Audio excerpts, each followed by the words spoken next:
10th all-time matchup between these two clubs. It's been a series dominated by the visitors in red. 7-2 all-time. Off we go. It's Richmond and Chattanooga kicking off week 10.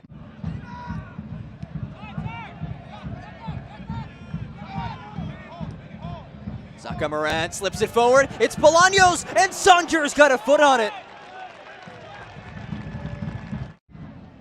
Test Tor Saunders, first save of the night for Saunders. And another WW Nation Suns corner kick. This one in, and it finds the net.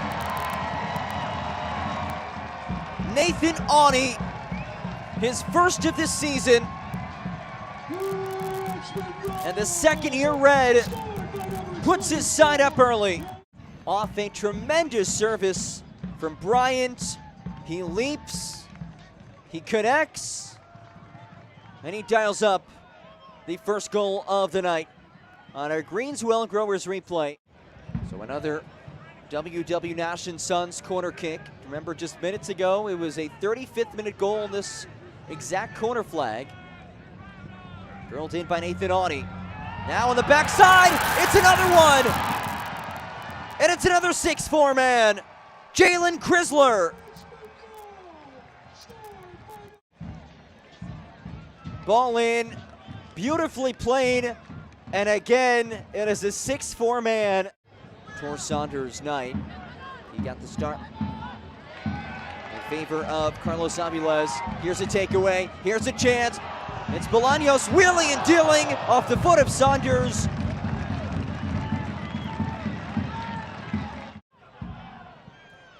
Now Bryant was 2 assists already. This one punched centrally, comes to the foot of Ethan Bryant. Down he goes, works it back out. And they'll reset things. Teed up and in! It's a third in the first half for Richmond. Baima! Oh my! Watch this. Leonardo Baima, an absolute strike. Third goal of this first half. It's a stoppage time conversion. And the man who started his career at La Bombonera in Buenos Aires, the former Boca Juniors man. And there is the final whistle. Richmond kickers exercise their demons. They have long struggled against Chattanooga Red Wolves.